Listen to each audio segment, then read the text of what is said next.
আজকে যে রেসিপিটি নিয়ে আসছি সেটা হচ্ছে গ্রিন চিলি চিকেন রেসিপি। তো এটা আমি ব্রয়লার মুরগি দিয়ে করেছি, আপনারা যে কোনো মুরগি দিয়ে করতে পারেন, খেতে অসাধারণ লাগে।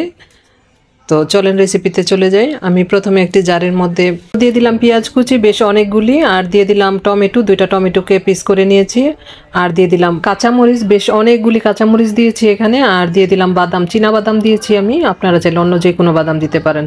এটা তারপর ব্লেন্ড করার পর আমার যেরকম হলো দেখিয়ে দিলাম। চলে গেলাম রান্নার কাজে। তো একটি প্যানের মধ্যে বেশ অনেকখানি তেল দিয়ে তারপরে গরম মশলা দিয়ে দিয়েছি আর তেজপাতা। তো তারপর ব্লেন্ড করা সেই মশলাটা দিয়ে দিলাম। এখানে কিন্তু আমি আর কোনো মরিচ ইউজ করব না।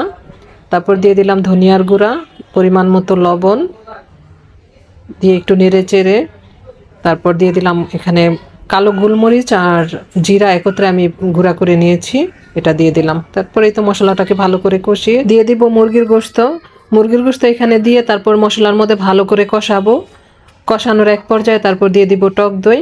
টক দইটা আমি ঘরে বানানো টক দই দিয়েছি, এখানে টক দইটা ডিপে ছিল সেজন্য পাতলা। তো ব্রয়লার মুরগিটা যেহেতু বাচ্চারা খুব পছন্দ করে সেজন্য আমি চেষ্টা করি এক এক সময় এক একভাবে রান্না করার জন্য। এই রান্নাটা এতটাই মজার ছিল, খুব প্রশংসা করেছে বাচ্চারা খেয়ে, আর আপনারা এইভাবে একবার ট্রাই করে দেখতে পারেন। তো নামানোর কিছুক্ষণ আগে আমি আরও বেশ অনেকগুলি কাঁচামরিচও দিয়েছি। যে কোনো রেসিপিতে কিন্তু কাঁচামরিচের ফ্লেভারটা খুবই ভালো লাগে। কাঁচামরিচ দিয়ে রান্না করাতে মাংসটা এতটাই মজার ছিল আমি বলে বোঝাতে পারবো না। আমার রান্নাটা প্রায় কমপ্লিট। তো নামানোর কিছুক্ষণ আগে আমি গরম মশলার গুঁড়া দিয়ে কয়েক মিনিটের মতো ঢেকে রেখেছিলাম, 2-3 মিনিটের মতো। এই তো 2-3 মিনিট পর আমি সার্ভ করছি। তো ভালো থাকবেন সবাই, আর লাইক কমেন্ট শেয়ার করে আমাকে সাপোর্ট দিবেন প্লিজ। পেজটিকে ফলো দিয়ে আমার পাশে থাকবেন, আর ইউটিউব থেকে দেখলে সাবস্ক্রাইব করবেন। সবার সুস্বাস্থ্য কামনা করে বিদায় নিচ্ছি। দেখা হবে নতুন কোনো আয়োজনে। আল্লাহ হাফেজ।